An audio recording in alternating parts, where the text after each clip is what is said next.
السلام علیکم ورحمۃ اللہ وبرکاتہ۔ الحمد للہ رب العالمین والصلاة والسلام علی اشرف الانبیاء والمرسلین محمد وعلی آلہ وصحبہ اجمعین ومن تبعہم بإحسان الی یوم الدین، اما بعد فإن خیر الحدیث کتاب اللہ وخیر الہدی ہدی محمد صلی اللہ علیہ وسلم وشر الأمور محدثاتها وكل محدثة بدعة وكل بدعة ضلالة وكل ضلالة في النار۔ محترم ناظرین کرام، آج کی اس مجلس میں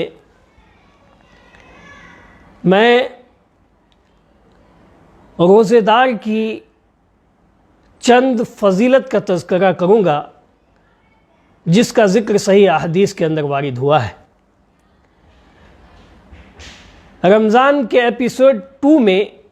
میں نے روزے کی چند خصوصیات اور اس کے فضائل اور اس کے فوائد بیان کیے تھے۔ اگر آپ نے نہ دیکھا ہو تو آپ رمضان ایپیسوڈ 2 ضرور دیکھ لیں، اس کی تفصیل آپ کو معلوم ہو جائیں گی۔ محترم ناظرین کرام، رمضان کا مہینہ آتے ہی، جیسے ہی رمضان کا مہینہ آتا ہے، اللہ رب العالمین یوں سمجھ لیجئے کہ روزے دار کی تکریم میں جنت کے سارے دروازے کو کھول دیتا ہے اور جہنم کے سارے دروازے کو بند کر دیتا ہے، تمام شیاطین کو قید کر دیتا ہے، تاکہ ایک خاص قسم کا خوبصورت سا ایک ماحول ہو، اور پھر اس خوبصورت سے ماحول میں، ایک بہترین ماحول میں، پوری رغبت اور پوری دلچسپی اور نیک ارادے اور پورے اخلاص کے ساتھ بندہ اس اہم فریضے کو ادا کرے، روزہ رکھے۔ اور روزہ تب اس خوبصورت ماحول میں ادا کیا جاتا ہے۔ سبحان اللہ۔ محترم ناظرین کرام، روزہ دار کے فضائل اور اس کے لیے اجر و ثواب کا جو اللہ رب العالمین نے وعدہ کیا ہے، وہ تو بلا حساب و کتاب ہیں۔ وہ بلا حساب و کتاب، وہ خاص جو اجر اور ثواب ہوگا وہ بلا حساب و کتاب ہوگا، اس کی کوئی حد متعین نہیں ہوگی۔ لیکن اس کے علاوہ بھی چند اور اجر اور ثواب کے نمونے ہیں اور چند اور فوائد اور فضائل ہیں، خاص طور پر روزے دار کے لیے۔ چنانچہ روزے دار کے لیے ایک بہت بڑی خوشخبری کی بات یہ ہے کہ اس کے گناہوں کا سارا کفارہ ہے، سارے گناہوں کا یہ کفارہ روزہ بن جاتا ہے۔ تو یہ کم بڑی فضیلت نہیں، یہ بہت بڑی فضیلت ہے روزے دار کے لیے کہ اگر ایمان و احتساب کے ساتھ اگر ایک بندہ اس اہم فریضے کو ادا کرتا ہے تو اللہ رب العالمین اس کے پچھلے سارے گناہ بخش دیں گے۔ تو یہ گناہوں کا کفارہ ہے، جیسا کہ بخاری کی روایت کے اندر ہے۔ ایک اہم خصوصیت اور ایک اہم فضیلت یہ ہے روزے دار کی کہ روزے کی حالت میں اس کے منہ سے جو بو نکلتی ہے، معدہ اور شکم کے خالی ہونے کی وجہ سے ایک قسم کی منہ سے بو نکلتی ہے، وہ بو اللہ رب العالمین کے نزدیک اس کا مقام، اس کا رتبہ بہت بلند ہے۔ حدیث کے اندر وارد ہے کہ وہ مشک کی خوشبو سے زیادہ پاکیزہ اور بہتر ہے۔ چنانچہ بخاری کی روایت ہے، والذی نفسی بیدہ لخلوف فم الصائم اطیب عند اللہ من ریح المسک۔ اللہ کے رسول صلی اللہ علیہ وسلم فرماتے ہیں کہ اس ذات کی قسم جس کے قبضہ قدرت میں میری جان ہے، روزے دار کے منہ کی بو، لخلوف فم الصائم، روزے دار کے منہ کی بو جو روزے کی حالت میں نکلتی ہے معدہ اور شکم کو خالی ہونے کی وجہ سے، اطیب عند اللہ من ریح المسک، وہ اللہ رب العالمین کے نزدیک مشک کی خوشبو سے زیادہ پاکیزہ اور بہتر ہے۔ الحمدللہ، یہ رتبہ اور یہ اونچا مقام روزے دار کو یہ حاصل ہوتا ہے۔ اور وہ تکلیف اور وہ چیز جو عبادت اور طاعت کے نتیجے میں سامنے آتی ہے، اس کا مقام اور رتبہ اللہ رب العالمین کے نزدیک اونچا ہو جاتا ہے اور بڑھ جاتا ہے۔ اگر ظاہری طور پر وہ چیزیں ناپسندیدہ بھی ہیں، لیکن وہ معنوی اعتبار سے اور اللہ رب العالمین کے نزدیک وہ بہت محبوب اور پسندیدہ شے بن جاتی ہے۔ چنانچہ آپ دیکھیے، ایک شہید جو اللہ کی راہ میں اعلاء کلمت اللہ کی خاطر اپنا خون بہاتا ہے، تو اس کا بہا ہوا خون جو خود دکھنے میں تو خون ہوتا ہے، لیکن اللہ رب العالمین کے نزدیک وہ مقام اور رتبے کے اعتبار سے اس کی بھی اس سے مشک کی خوشبو پھوٹتی ہے۔ سبحان اللہ۔ تو ہر وہ عمل، ہر وہ چیز جو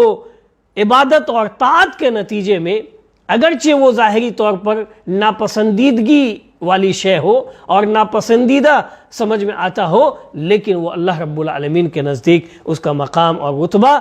اس کا درجہ بہت اونچا ہو جاتا ہے، اور وہ اللہ رب العالمین کے نزدیک وہ چیز بہت ہی محبوب ہوتی ہے۔ اور یہ اللہ کی اطاعت و فرما برداری کرنے والوں کے حق میں یہ بڑی فضیلت ہے، اور اس کے مقام اور رتبے کو یہ چیز بتاتی ہے۔ تو روزے دار کو یہ رتبہ حاصل ہونے والا ہے، اور روزے دار کے لیے اللہ رب العالمین نے جنت میں ایک خاص نام کا دروازہ ہی بنا دیا ہے، اور اسی دروازے سے روزے دار کو کا استقبال کیا جائے گا۔ چنانچہ بخاری کی روایت اور دیگر محدثین نے اس کو نقل کیا ہے۔ حضرت سہل بن سعد رضی اللہ تعالیٰ عنہ راوی کہتے ہیں، ان فی الجنت بابا یقال له ریان يدخل منه الصائمون ولا يدخل منه احد غیرهم، کہ جنت کے اندر ایک دروازہ ہے جسے ریان کہا جاتا ہے، جس سے روزے دار ہی داخل ہوں گے، اور روزے دار کے علاوہ اس سے کوئی دوسرا داخل نہیں ہوگا۔ اور حدیث کا جملہ ہے کہ روزے دار کو پکارا جائے گا جنت، قیامت کے دن جنت میں پکارا جائے گا، این الصائمون، کہاں ہے روزے دار، کہاں ہے روزے دار؟ فیقومون، تو یہ روزے دار اٹھیں گے، چلیں گے، اور اسی ریان کے دروازے سے وہ سب کے سب داخل ہو جائیں گے۔ اور جب یہ روزے دار ریان کے دروازے سے داخل ہو جائیں گے، پھر وہ ریان کا دروازہ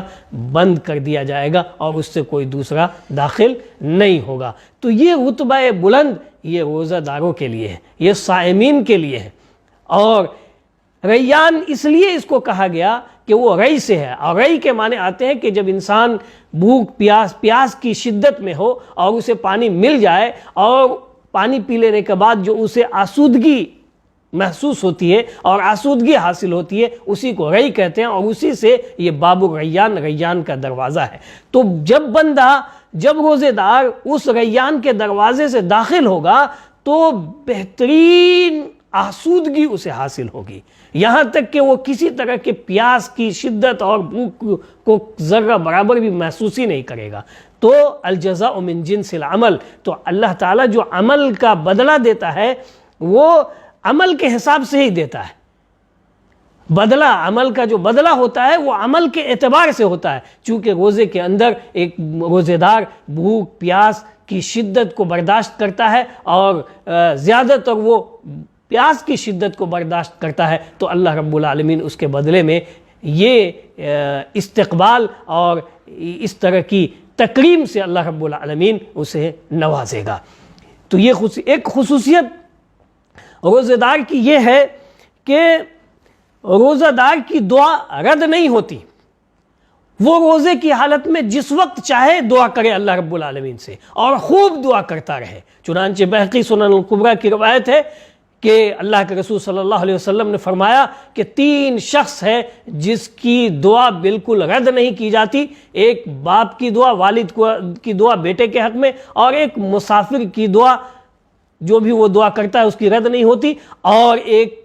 الصائم، روزہ دار، جس کی دعا رد نہیں ہوتی، جو بھی وہ دعا کرے گا اللہ رب العالمین اس کی دعا کو قبول فرما لے گا۔ اور ایک دوسری روایت کے اندر، ابن ماجہ کی روایت کے اندر ہے لِلصَّائِمِ دَعْوَةٌ لَا تُرَدْ عِنْدَ فِطْرِ، کہ روزے دار کے لیے افطار کے ٹائم اس کی جو دعا ہوتی ہے وہ کبھی رد نہیں کی جاتی، بلکہ اللہ رب العالمین اس کی دعا کو قبول فرماتے ہیں۔ تو زیادہ سے زیادہ روزے دار کو چاہیے کہ روزے کی حالت میں وہ دعا کا اہتمام کرے، جس وقت چاہے وہ دعا کا اہتمام کرے، اور خاص طور پر جو حدیث کے اندر وارد ہے افطار کے ٹائم میں، تو اس وقت وہ دعا کا اہتمام کرے، چونکہ وہ اس قسم کی دعا، اس وقت کی دعا رد نہیں کی جاتی اور اللہ تعالیٰ قبول فرما لیتے ہیں۔ اسی طرح سے روزے دار کی فضیلت ایک یہ ہے کہ وہ اللہ کے رسول صلی اللہ علیہ وسلم کی حدیث ہے، مسلم کی روایت، کہ لِلصَّائِمِ فَرْحَتَانِ، آپ صلی اللہ علیہ وسلم فرماتے ہیں کہ روزے دار کے لیے دو قسم کی خوشی ہے۔ فرحتٌ عند فطرہ، ایک خوشی اسے اس وقت حاصل ہوتی ہے جب وہ افطار کرتا ہے، یعنی افطار کی حالت میں پہنچتا ہے تو اسے ایک طبعی خوشی اور فطری خوشی حاصل ہوتی ہے کہ اس کے لیے جو چیز حرام تھی، جو چیز حلال نہیں تھی روزے کی حالت میں، اب اس کے لیے کھانے پینے کی چیزیں ساری حلال ہو گئی ہیں، تو طبعی خوشی اسے ان چیزوں کو پا کر کے، اور جو جن شدتوں کا وہ سامنا کر رہا تھا وہ ساری شدتیں اب ختم ہو جائیں گی اور کھانا پینا اس کے لیے حلال ہو جائے گا، تو فطری طور پر اس کے لیے یہ ایک خاص قسم کی خوشی اسے حاصل ہوتی ہے۔ تو روزے دار کو یہ خوشی حاصل ہوتی ہے۔ وَفَرْحَةٌ عِنْدَ لِقَاءِ رَبِّهِ، اور ایک خوشی جو بہت بڑی خوشی ہوگی وہ اپنے رب سے ملاقات کے وقت کی خوشی ہوگی، چونکہ جب بندہ روزے دار اپنے رب سے ملاقات کرے گا تو اپنے اس روزے کا اجر اور ثواب اتنی مقدار میں دیکھے گا، اتنی بڑی حیثیت میں اسے دیکھے گا کہ اسے دیکھ کر کے زبردست خوشی اور مسرت حاصل ہوگی، تو اس وقت آخرت کے دن بھی اسے یہ عظیم اجر و ثواب کو دیکھ کر کے ایک خاص قسم کی خوشی حاصل ہوگی۔ تو یہ خوشی دنیا کے اندر بھی اور آخرت کے اندر بھی۔ محترم ناظرین کرام، ہم نے اس درس میں روزے داروں کے فضائل اور ان کے تعلق سے جو خوشخبری اور بشارت تھی وہ ہم نے جانا۔ میں اللہ رب العالمین سے دعا گو ہوں کہ اللہ رب العالمین ہم سبوں کو یہ جو فضائل روزے داروں کے بیان کیے گئے ہیں وہ نصیب فرمائے، اور جو دعائیں ہم کریں اللہ تعالی ہماری دعاؤں کو قبول فرمائے، اور اللہ تعالی زیادہ سے زیادہ اس مبارک مہینے میں اس حالت میں عبادت کرنے کی توفیق نصیب فرمائے۔ آمین۔ وآخر دعوانا ان الحمد للہ رب العالمین۔